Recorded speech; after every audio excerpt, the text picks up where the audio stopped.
کے سامنے بیان نہیں کرنا چاہیے کہ جس آدمی کے متعلق یہ معلوم ہو کہ وہ آپ کا برا چاہتا ہے. یعنی حسد کرنے والا اور برا چاہنے والے کے سامنے خواب کو بیان نہیں کرنا چاہیے. خواب کو ہمیشہ ایسے شخص کے سامنے بیان کرنا چاہیے جو ہمدرد ہو، غم خوار ہو اور صحیح تعبیر دے سکے، یعنی تعبیر اس کی صحیح دے سکے. دوسری بات یہ ہے کہ خواب جو ہے، رات کو جو خواب دیکھیں تو دن میں بیان کر دینا چاہیے. رات کو خواب دیکھا تو رات کو بیان نہیں کرنا چاہیے. پہلی مرتبہ دن میں بیان کر دیں، پھر چاہے رات کو بیان کرتے رہیں. لیکن خواب کسی ایسے شخص سے نہ بیان کریں جو تعبیر نہ دے سکتا ہو، اور ایسے شخص سے بھی بیان نہ کریں جو حسد رکھتا ہو، اور ایسے وقت میں بیان کریں کہ جو دن کا وقت ہو، رات کا وقت نہ ہو. پہلے جب خواب بیان کریں تو دن میں بیان کر دیں، پھر اس کے بعد رات کو ذکر کرتے رہیں. آپ نے ارشاد فرمایا لا تقصص رؤیاک علی اخوتک فیکیدوا لک کیدا ان الشیطان للانسان عدو مبین. شیطان انسان کا بڑا دشمن ہے. بھائیوں کو اگر بتا دو گے تو دیکھ لیں گے. بات اصل میں یہ ہے کہ بیٹے اللہ تبارک و تعالیٰ تم کو عزت عطا فرمائے گا. حضرت یوسف علیہ السلام 12-13 سال کی عمر تھی، تو شمس اور قمر، چاند اور ستارے اور سورج سجدہ کر رہے ہیں. اس کا مطلب یہ کہ اللہ تبارک و تعالیٰ تم کو عزت، سرفرازی اور سربلندی عطا فرمائے گا. تو خواب کی تعبیر دیا. اس کا مطلب یہ کہ خواب اگر کوئی آدمی دیکھتا ہے تو خواب سچے ہوتے ہیں بعض، اور ان کی تعبیر لینی چاہیے اور تعبیر دینے والے سے لینی چاہیے. تو ایک دن بھائی آئے اور بھائیوں نے آ کے کہا کہ ابا ہم لوگ جنگل میں جا رہے ہیں پکنک کرنے کے لیے، ارسلہ معنا غدا یرتع ویلعب وإنا لہ لحافظون. ابا یوسف کو آپ ہمارے ساتھ بھیج دیجئے، یہ ہمارے ساتھ جنگل میں جائیں گے، ذرا تفریح کریں گے، ذرا پکنک کریں گے، یہ خوش ہو جائیں گے، ہم ان کو لے جائیں گے جنگل میں. وإنا لہ لحافظون، اور ہم ان کی حفاظت کریں. تو آپ نے ارشاد فرمایا انی لیحزننی ان تذهبوا به، مجھے رنج ہوگا اگر یہ چلا جائے گا، اور مجھے ڈر ہے وأخاف ان یأکلہ الذئب، کہیں ایسا نہ ہو کہ اس کو بھیڑیا کھا لے. وانتم عنہ غافلون، اور تم اس سے غافل ہو. تم اپنی پکنک میں منانے میں لگے رہو، اور بھیڑیا آ کے اگر اس کو کھا گیا پھر کیا ہوگا؟ نہیں ابا ایسا نہیں ہوگا. اچھا بھائی جب تم اصرار کر رہے ہو تو لے جاؤ. اب حضرت یعقوب پیغمبر بزرگ تھے، پیغمبر کو معلوم ہوتا ہے، لیکن حکم الہی تھا یہ بھی. آپ نے کہا اچھا بھی لے جاؤ، لیکن آپ نے غور فرمایا کہ پہلے سے آپ نے کہہ دیا انی اخاف ان یاکلہ الذئب وانتم عنہ غافلون، کہ تم غفلت کر جاؤ گے اور کہیں ایسا نہ ہو کہ بھیڑیا کھا جائے. یہ تو اصل میں انہوں نے ایک پروگرام بنا لیا تھا، اسکیم بنا لی تھی، بھائیوں نے مل کر سازش کر لی تھی، کانسپریسی ہو چکی تھی. بس انہوں نے حضرت یوسف علیہ السلام کو ساتھ لیا اور لے کر چلے گئے پکنک منانے کے لیے. وہاں لے کر گئے اور لے جانے کے بعد ادھر ادھر بیٹھے رہے تھوڑی دیر جنگل میں. جنگل بالکل بے آب و گیا، آدمیوں کی گزر نہیں یہاں سے. وہاں لے کر گئے، بیٹھے رہے، باتیں کرتے رہے، اور اس کے بعد پکڑ کے تلاش کیا اور ایک کنواں، ویران کنواں تھا، یوسف کو پکڑ لیا اور رسی سے باندھ دیا. اب حضرت یوسف رونے لگے، بھائی یہ کیا کر رہے؟ کہا نہیں تم کو ختم کرنا ہے، اس کنویں میں تم کو ڈال دے، ختم ہو جاؤ گے، مر جاؤ گے. سارا دن ابا سے لگے رہتے ہو، سارا دن ابا سے چمٹے رہتے ہو، اور ابا بھی تم کو گلے لگائے رہتے ہیں. ظاہر ہے وہ فطری چیز تھی، لیکن بھائیوں کو حسد ہوا. اللہ اللہ. اور بڑی بے رحمی سے انہوں نے یوسف علیہ السلام کو رسی سے، دونوں ہاتھ رسی سے باندھ دیے اور پیر کی طرف سے کنویں میں لٹکایا. اب کنواں ویران تھا بالکل، نہ کوئی آدمی نہ آدمزاد کوئی نہیں تھا، بیابان تھا، صحرا تھا. کنعان یہ فلسطین کا علاقہ ہے جس کو آج یہ آپ سنتے ہیں غزہ کی پٹی، ماؤنٹ سینائی، یہ سارے کے سارے کوہ سینا وغیرہ، یہ فلسطین کا علاقہ ہے، یہ سارے کا سارا وہی یہ کنعان بھی ہے، وہاں کا یہ قصہ ہے۔ حضرت یوسف علیہ نبینا علیہ السلام کو اس کنویں میں انہوں نے رسی سے باندھ کے اور کنویں میں ڈال دیا، انہوں نے کہا مر جاؤ یہاں تم جا کے، اور لٹکانا شروع کر دیا۔ اب حضرت یوسف کہہ رہے ہیں بھائی یہ کیا کر رہے ہو؟ اللہ اللہ، جب آپ گرنے لگے تو اللہ تبارک و تعالی کی طرف متوجہ ہوئے، اور سبحان اللہ کنویں میں جب آپ گر رہے تھے تو آپ دیکھ رہے تھے کہ اندھیرا ہے، اب ظاہر ہے برسوں سے کنواں بند پڑا ہے، اندھیرا ہے، تو اس میں جانور، سانپ، بچھو وغیرہ وغیرہ سب چیزیں ہوتی ہیں۔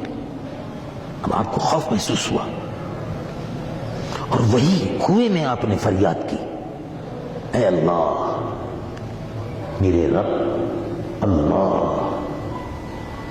آواز عرش الہی تک پہنچی، سبحان اللہ۔ یعنی آدمی دل سے قلب کو متوجہ اگر اللہ کی طرف کر کے دعا مانگتا ہے تو سبحان اللہ فریاد کو پہنچتا ہے۔ علماء اور مفسرین فرماتے ہیں کہ حضرت یوسف علیہ نبی علیہ السلام کے گلے میں تعویذ پڑا ہوا تھا۔ یہ تعویذ وہ تھا جو ابراہیم خلیل اللہ آپ کے دادا جان کی قمیص کا ٹکڑا تھا، تبرک، وہ حضرت یعقوب نے ہمیشہ وہ ڈالے رکھتے تھے کہ نظر بد سے بچانے کے لیے۔ آپ نے وہ تعویذ بھی ہاتھ میں رکھا، وہ تو بزرگوں کا تبرک تھا۔ اللہ کے برگزیدہ نبی ابراہیم خلیل اللہ کی قمیص کا ٹکڑا اور تبرک، اور دعا مانگی، متوجہ ہوئے۔ تو سدرۃ المنتہا پر جبرائیل کو حکم ہوا نیچے جاؤ، اور زمین اور کنویں کے اندر گرنے سے پہلے یوسف کو اپنے پروں پر اٹھا دو۔ ادھر انہوں نے رسی کاٹی، وہ تو رسی میں باندھ کے ڈالنے تھے نا، اب ان کا ارادہ یہ تھا کہ رسی کاٹے، تو رسی کاٹ دیتے وہ تھم سے نیچے گرتے، تو رسی کٹ رہی تھی، رسی کٹی، اب ان کو اطمینان ہو گیا رسی کٹ گئی، اب یوسف گرا اب مرا۔ ادھر یہ گرے اور جبرائیل سدرۃ المنتہا سے پلک جھپکنے سے پہلے پہنچ گئے، اپنے پروں پر اٹھا لیا اور بڑے آرام سے حضرت یوسف کو کنویں میں بٹھا دیا۔ اب اندھیرا ہے، کوئی جانور آپ کے قریب نہیں آیا، اندھیرا ہے، گھبراہٹ شروع ہوئی۔ آپ ذکر الہی فرماتے رہے، ظاہر ہے نبی کے بیٹے تھے اور ہونے والے نبی تھے، آگے چل کر نبی ہونے تھے، نبوت کا مقام اور منصب ملنے والا تھا۔ حضرت یوسف علیہ السلام ذکر الہی میں مصروف ہو گئے۔ بھائی جو تھے انہوں نے کنویں میں گرانے کے بعد باہر آئے اور ایک دمبا کاٹا اور حضرت یوسف کی قمیض اتار لی تھی، قمیض اتار کے اس پہ وہ خون وغیرہ ذرا سا لگایا، اور وہ خون وغیرہ کے کپڑے لے کے شام کو ابا کے پاس پہنچ گئے۔ بیٹے کیا ہوا، یوسف کہاں ہے؟ تو انتظار میں تھے۔ کہا ابا وہ تو بھیڑیے نے کھا لیا۔ اچھا حضرت یوسف کو بھیڑیا کھا گیا؟ وہ کہاں بھیڑیے نے کھا گیا۔ اللہ اللہ، آپ نے سنا اور ارشاد فرمایا کہ میں جانتا ہوں جو تم نہیں جانتے۔ فصبر جمیل، میرے رب کا حکم یہی ہے، میں صبر کرتا ہوں۔ اور اس کے بعد آپ رونے لگے، اور ظاہر ہے اس بات پر رو رہے تھے کہ بچہ ہے، چھوٹا ہے، یہ چھوڑ کر چلے آئے، اب معلوم نہیں کس حال میں ہوگا، اللہ تعالیٰ حفاظت فرمائے گا۔ فصبر جمیل، میں صبر کرتا ہوں۔ روتے رہے۔ علماء اور مفسرین فرماتے ہیں وَبِيَتَّقْ عَيْنَاهُ مِنَ الْحُزْنِ فَهُوَ كَظِيمٌ۔ حضرت یعقوب علیہ السلام روتے رہے، روتے رہے، روتے رہے، ہر روز روتے تھے، ہر روز روتے تھے۔ یہاں تک کہ آپ کی آنکھیں جاتی رہی. وَابْيَضَّتْ عَيْنَاهُ مِنَ الْحُزْنِ، آنکھیں جاتی رہی، بینائی جاتی رہی. لیکن ہر وقت آپ یہی فرماتے تھے کہ صبر جمیل، میں صبر کرتا ہوں، میں صبر کرتا ہوں. اب یہ رونا فطری چیز ہے، لیکن صبر تھے، شکایت نہیں کر رہے تھے، روتے رہتے تھے، شکایت کسی سے نہیں، بس روتے رہتے تھے. میں صبر کرتا ہوں، صبر کرتا ہوں. حضرت یوسف علیہ نبینا علیہ السلام کنویں میں رہے. بعض مفسرین نے کہا کہ وہ 3 دن رہے. ایک قافلہ گزرا وہاں سے، تو قافلہ وہاں سے گزر رہا تھا، تو قافلے والوں نے کہا ارے بھائی وہ کنواں نظر آ رہا ہے. کہنے لگے نہیں، یہ تو ویران ہو چکا کنواں، ہم پہلے بھی یہاں سے گزرے تھے، کچھ نہیں تھا، بیکار ہے، پانی وانی کچھ نہیں ہے اس میں، سوکھ گیا، یہ بہت عرصہ ہو گیا، چلو آگے کوئی دیکھتے ہیں شاید. لیکن ایک آدمی نے اس میں کہا کہ نہیں چلو دیکھ لیتے ہیں. وہ قافلے والے آئے، جھانک کر دیکھا، کہنے کہ بھائی پانی کے کچھ آثار بظاہر تو کچھ نظر آتے ہیں، چلو ڈول ڈال کے دیکھتے ہیں. تو اب جو ڈول ڈالا تو نیچے ڈول ڈالا ڈالتے ڈالتے پھر انہوں نے کہا کہ یار یہ معلوم ہوتا ہے ڈول بھاری ہو گیا. ارے بھائی آنا ذرا، یا بشرا، قرآن مجید فرقان حمید، بشارت ہو. کیا ہوا؟ ارے ان کا بشارت ہو، پانی ہے. پہلے خیال ہوا کہ پانی ہوگا، جو کھینچنا شروع کیا تو جیسے ہی وہ ڈول کو کھینچے تھے بہت بھاری، کہنے کہ بہت بھاری ہے، اتنا پانی تو بھاری نہیں ہوتا، یہ تو کوئی چیز ہے. اب وہ جو کھینچتے گئے تو اب حضرت یوسف علیہ السلام اوپر آنے شروع ہوئے. حضرت یوسف نے پکڑ لیا تھا وہ ڈول، ابھی کھینچ رہے، تو اس نے کہا بشارت ہو، ھذا غلام، یہ تو لڑکا ہے، تو چاند سا چہرہ نکل رہا ہے، دیکھو بھائی، معلوم جسے کنویں میں سے چاند نکل آیا، کبھی ہمیں غلام مل گیا. یہ لوگ جو تھے یہ کاروباری لوگ تھے، غلاموں کے سوداگر تھے، خریدتے تھے اور بیچتے تھے. ارے انہوں نے کہا کہ یہ تو پلایا غلام مل گیا، یہ تو بڑی اچھی قیمت کا، بڑا خوبصورت ہے، اس کی تو بڑی بولی لگے گی.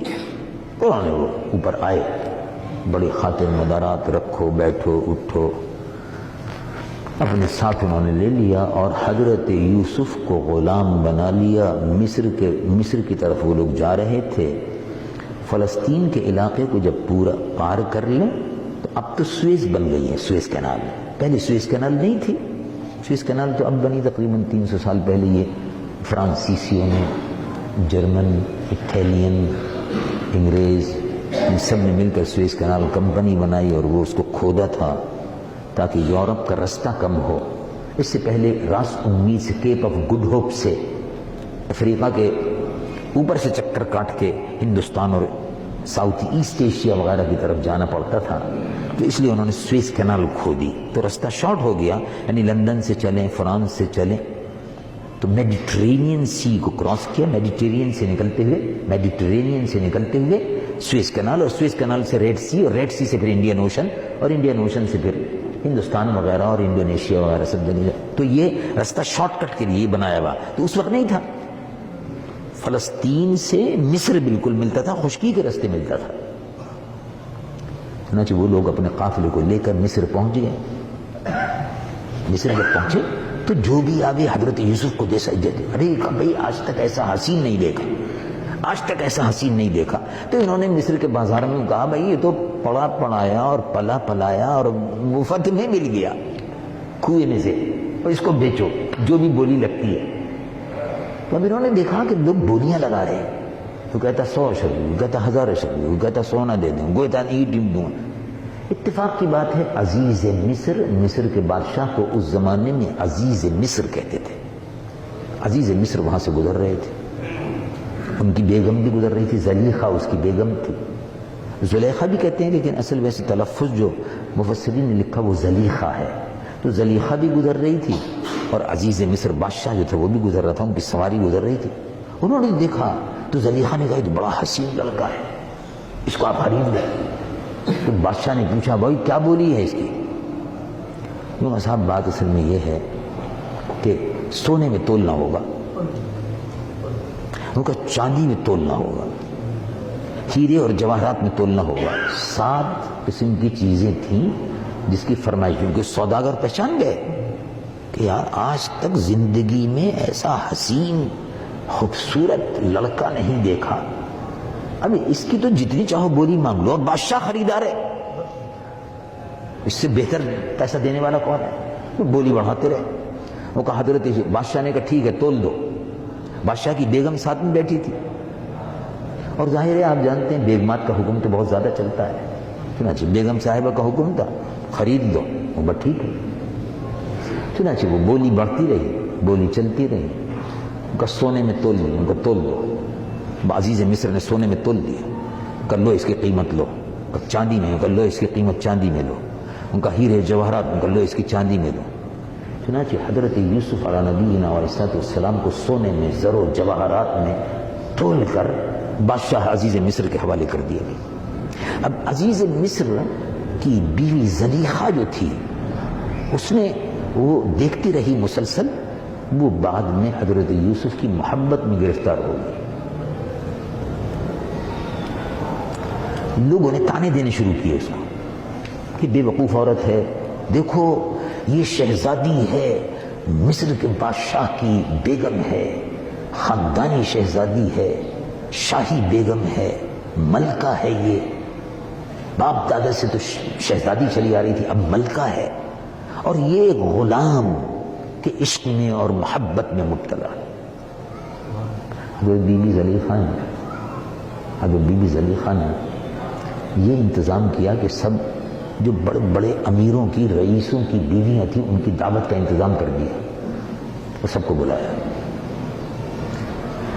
بلانے کے بعد کھانا وانا سب لگ گیا، اور پھل اور فروٹ جو بھی چیزیں تھیں ضروریات کی، وہ سب کھانے پینے کی چیزیں وہ سب لگا دی گئیں دسترخوان پر۔ اللہ رب العالمین قرآن میں ذکر فرماتا ہے کہ کھانا جب لگ گیا تو اس کے بعد نے حضرت یوسف علیہ السلام سے کہا کہ پردے کی طرف سے اب آپ آئیے۔ پردہ ہٹا اور ان سب عورتوں کے سامنے حضرت یوسف کو سامنے کیا گیا۔ تو عورتوں نے حضرت یوسف علیہ السلام کو دیکھا پہلی مرتبہ، کیونکہ محل سے باہر کم جاتے تھے، 17-18 برس کی آپ کی عمر، کیونکہ اس درمیان میں 5-6 سال کا عرصہ گزر چکا تھا، 20 سال کی تقریباً آپ کی عمر تھی۔ انہوں نے دیکھا۔ اللہ رب العالمین قرآن میں فرماتا ہے وہ اپنے کھانے کی تیاریاں کر رہی تھی، چھری رکھی تھی، گوشت کاٹنا تھا، پھل کاٹنے تھے، یہ کاٹنے تھے، چھریاں رکھی ہوئی تھیں سامنے۔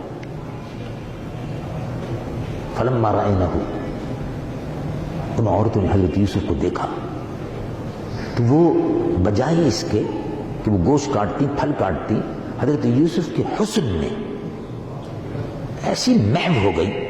فلما رأینہ اکبرنہ قطعن ایدیہن، قرآن شریف میں اللہ تبارک و تعالیٰ فرماتا ہے کہ حضرت یوسف کو دیکھ کر انہوں نے اپنے ہاتھ کاٹ لیے، قطعن ایدیہن وقلن حاشا للہ، خدا کی پناہ، ان ھذا الا ملک کریم، یہ تو کوئی فرشتہ معلوم ہوتا ہے، کیا نور ہے، کیا روشنی ہے، کیا حسن ہے۔ وہ عورتیں کہنے لگی ہم نے ایسا نہیں دیکھا۔ تو وہ جو زلیخا کو طعنے دیتی تھی کہ یہ اس کی غلام کی محبت میں گرفتار ہو گئی، کیونکہ غلام کا لفظ تو آ گیا نا ساتھ میں، حضرت یوسف کو خریدا گیا تھا، غلام کا تو لگ گیا تھا ٹائٹل سلیب۔ یہ زلیخا کیسی ہے کہ سلیب غلام ہے اور غلام کے عشق میں کاٹ لیا۔ تب حضرت بی بی زلیخا نے کہا کہ تم مجھ کو طعنے دیتے تھے، یہ تمہارا کیا حال ہے، تم نے تو انگلیاں کاٹ لی۔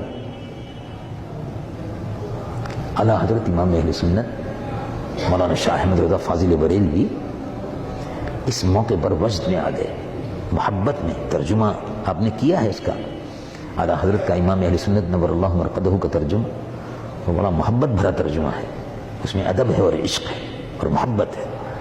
آپ فرماتے ہیں کہ دیکھیے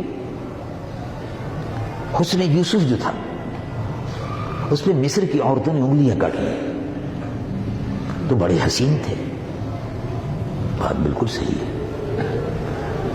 تو اعلیٰ حضرت فرماتے ہیں کہ نہیں، اس میں کوئی شک نہیں کہ وہ حسین تھے۔ اب مصر کی عورتوں نے، جیسے کہ قرآن میں ہے فلما رأینہ اکبرنہ قطعن ایدیہن، جب ان کو دیکھا تو مصر کی عورتوں نے حضرت یوسف کے حسن کی محبیت میں جمال حسن میں، جمال یوسفی میں ایسی محویت ہوئی کہ وہ پھل کاٹنا یا چیز کاٹنا بھول گئیں، اپنی انگلی کاٹ گئیں اور ان کو خبر بھی نہیں، اور خون بہ رہا، انگلی کٹ گئی. محویت یہ صحیح ہے، لیکن حسن یوسف میں جہاں مصر کی عورتوں نے انگلیاں کاٹیں، رسول اللہ حضور پر نور محمد الرسول اللہ صلی اللہ علیہ وسلم کے عشق اور محبت میں صحابہ نے اپنی گردنیں کٹوا لی. حسن یوسف پہ کٹی، ہمارا حضرت نے فرمایا حسن یوسف پہ کٹی انگشت زنا، عورتوں کی انگلیاں کٹی. سر کٹاتے ہیں تیرے نام پہ مردان عرب، عرب کے مرد جو تھے رسول اللہ صلی اللہ علیہ وسلم کی محبت میں ایسے دیوانہ وار میدان جنگ میں اترتے تھے اور لڑتے تھے کہ اپنی گردنوں کو کٹواتے تھے اور پرواہ بھی نہیں ہوتی تھی صلی اللہ علیہ وسلم. بہرحال زلیخا جو تھی وہ بہت پریشان رہنے لگی کہ یہ میں کیا کروں. حضرت یوسف پہ ڈورے ڈالنا چاہتی تھی. اس نے یہ کیا کہ مکان ایک نیا بنوایا، محل، اس میں مختصر سا اس میں کچھ کمرے بنوائے، کمروں میں ہر کمرے میں قفل لگوائے، اور قفل لگوانے کے بعد ایک بڑا کمرہ تھا جس میں بڑا یعنی بیڈ روم، سونے کا کمرہ، اس کو خوب سجایا گیا. حضرت یوسف سے کہا کہ میں نے دیکھیے ایک نیا مکان بنایا ہے، نیا محل بنایا ہے، آپ کو دکھانا چاہتی ہوں، آپ دیکھیں چلیں. یوسف چلے گئے، تشریف لے گئے. تقریباً 20-22 سال کی عمر تھی آپ کی، جیسے کہ میں نے عرض کیا. لے گئی اندر. جب آپ اندر ایک کمرے سے گزرتے تالا لگ جاتا، دوسرے کمرے میں گئے تالا لگا دیا گیا. جب بیڈ روم تک پہنچ گئے تو پیچھے جتنے بھی کمرے تھے ان سب میں تالے لگ گئے، جانے کا راستہ ختم ہو گیا. وہاں زلیخا نے آپ کا ہاتھ پکڑ لیا. جب بیڈ روم میں پہنچے تو زلیخا نے ہاتھ پکڑ لیا. سبحان اللہ. اللہ رب العالمین جل جلالہ و عم نوالہ قرآن مجید و فرقان حمید میں ارشاد فرماتا ہے کہ حضرت یوسف علی نبینا و علیہ السلام وَلَقَدْ هَمَّتْ بِهِ وَهَمَّ بِهَا لَوْلَا أَنْ رَأَى بُرْهَانَ رَبِّهِ.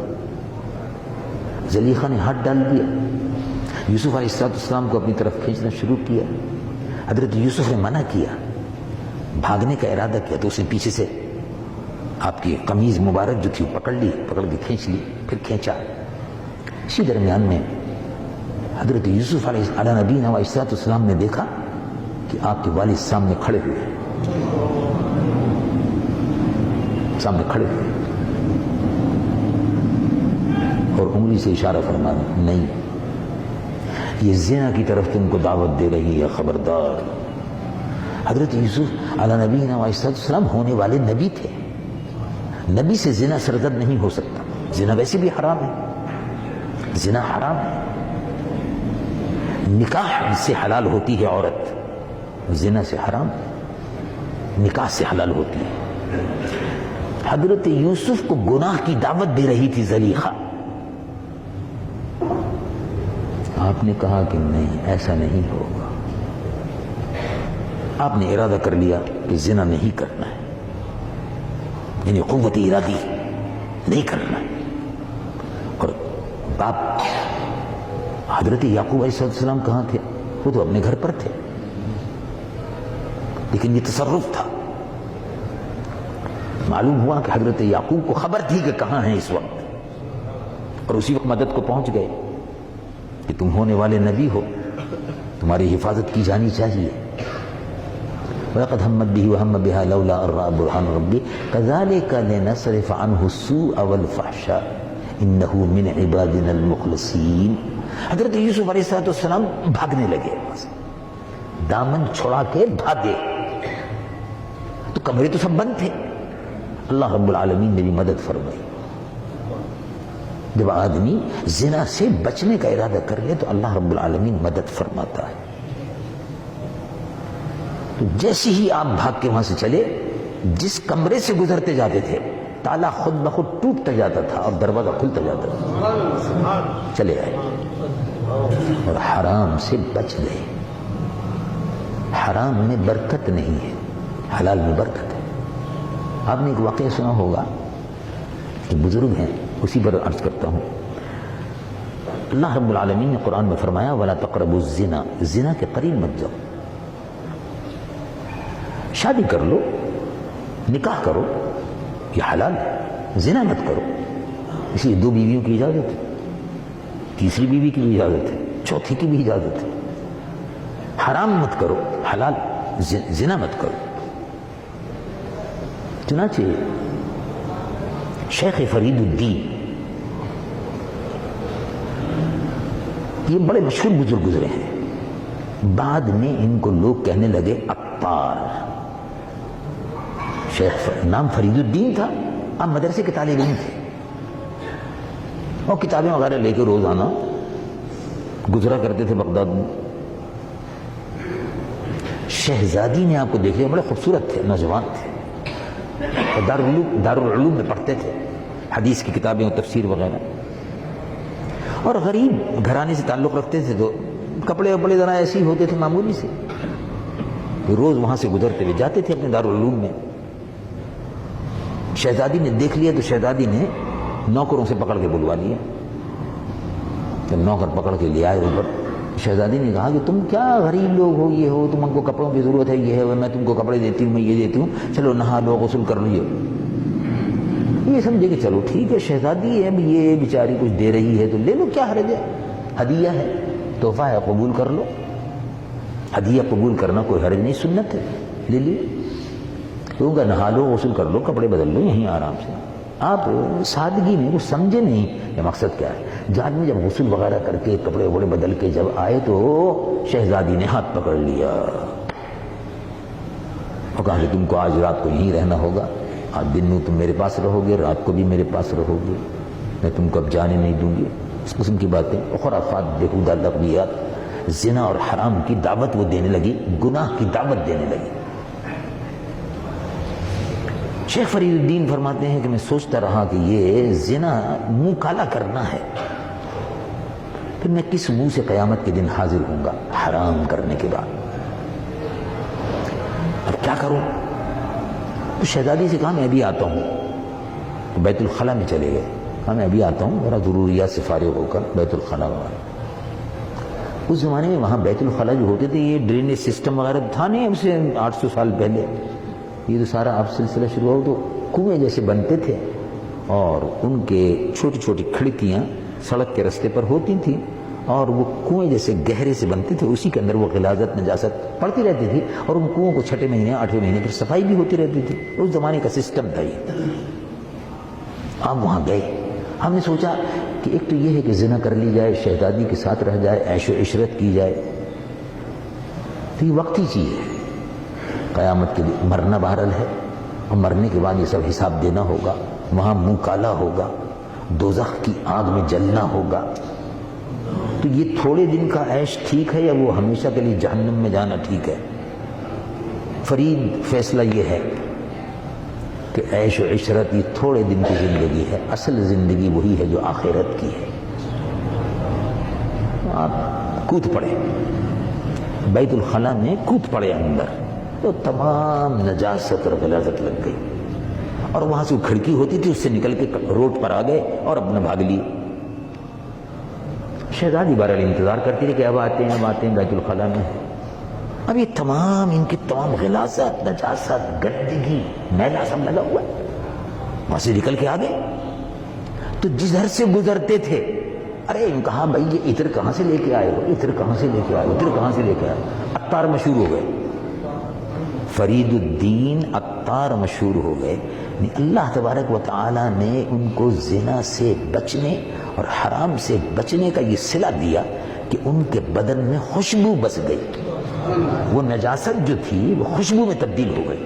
اللہ کی قدرت ہے یہ. اب شیخ فرید الدین عطار جہاں سے گزرتے تھے بعد میں نہا لیے، دھو لیے، کپڑے بھی بدل لیے، لیکن جسم سے خوشبو آتی رہتی تھی.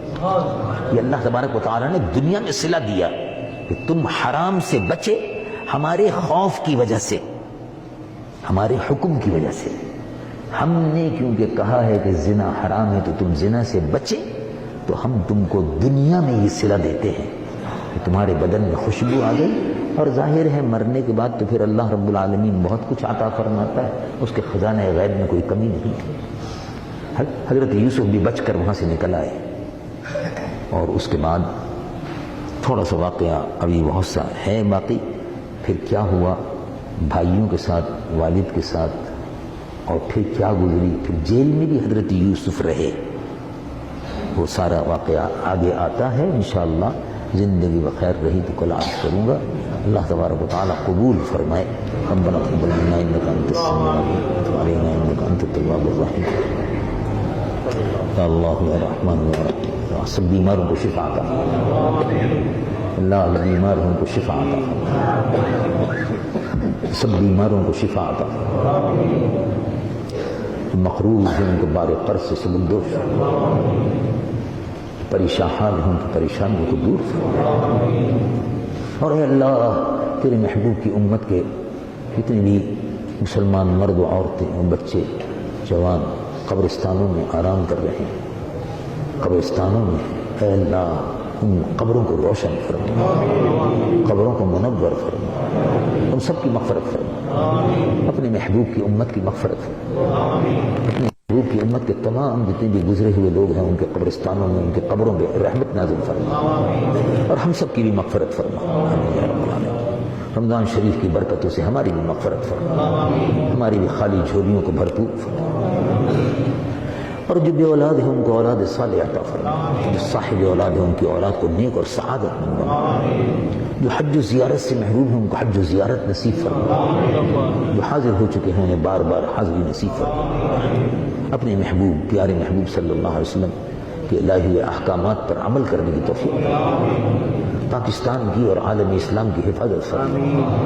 پاکستان کو دہشت گردوں سے نجات عطا فرما. اے اللہ پاکستان کو امن اور سکون کا گہوارہ بنا. اے اللہ عالم اسلام کو اور پاکستان کو اسلام کے دشمنوں سے، یہودیوں اور عیسائیوں اور نصرانیوں اور امریکنوں اور روسیوں اور ہندوؤں سے اور ان کی سازشوں سے پاکستان کی اور عالم اسلام کی حفاظت فرما. تیرے محبوب صلی اللہ علیہ وسلم کی امت کے مجاہدین جہاں جہاں اے اللہ کفر سے برسر پیکار ہے، اے اللہ ان مجاہدین کو کشمیر میں، بوزنیا میں، فلسطین میں، چیچنیا میں، صومالیہ میں، فلپین میں مسلمانوں کو فتح و نصرت عطا فرما. مجاہدین کو فتح و نصرت عطا فرما، مجاہدین کو فتح و نصرت عطا فرما. اپنے محبوب کی امت کے مجاہدین کو فتح و نصرت عطا فرما. یا رب بالمصطفى بلغ مقاصدنا واغفر لنا ما مضى واسع الكرم. مولاي صل وسلم دائما سرمدا على حبيبك خير الخلق كلهم صلى الله على نبينا وحبيبنا محمد وعلى اله وصحبه